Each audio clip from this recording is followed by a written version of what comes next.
Мы работаем мобильно, то есть у нас двигаются машины, все 16 отделений работают по своим участкам, это и Нерюнгри, это и Мирный, и Алдан, и по всей республике работаем плотно. Тем более в Нерюнгрийском районе у нас сейчас выборы главы. Вот только что 5 минут назад с Хани отзвонились в Нерюнгрийский район, там у нас кандидат на главу, и у него все шансы есть пройти. То есть все работает мобильно. Я сегодня сам пошел, проголосовал, прошел с семьей, как раз детям своим маленьким объяснил, что такое выборы, что такое бюллетень избирательный, почему их два, почему столько партий, почему столько кандидатов. Вот. На моем избирательном участке школы номер 23 вроде пока все спокойно. Встретил своего классного руководителя, которого не видел 20 лет, больше 20 лет. Конечно же, планируем, что все-таки мы 5 лет, я являюсь координатором, я ровно 5 лет назад я пришел, и ровно 5 лет назад были последние выборы в Государственную Думу.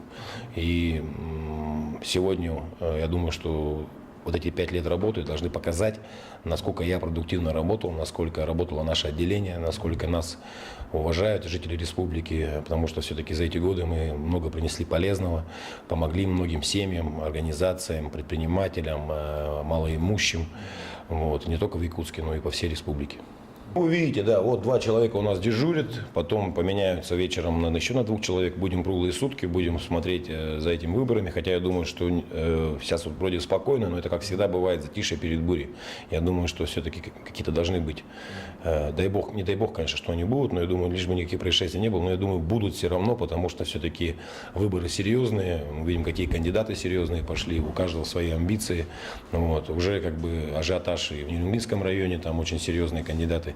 Вот. С Жиганска нам отзвонились, там спокойно, но я думаю, у нас там хороший показатель будет. Белая гора, у нас там кандидаты. То есть мы попытались более 40 человек выдвинуть на этих выборах. Поэтому выдвигали там, где у нас есть возможность показать себя, где мы работали, и где наши достойные кандидаты могут представлять там исполнительную власть в том или ином регионе. Ставили, да, наблюдатели.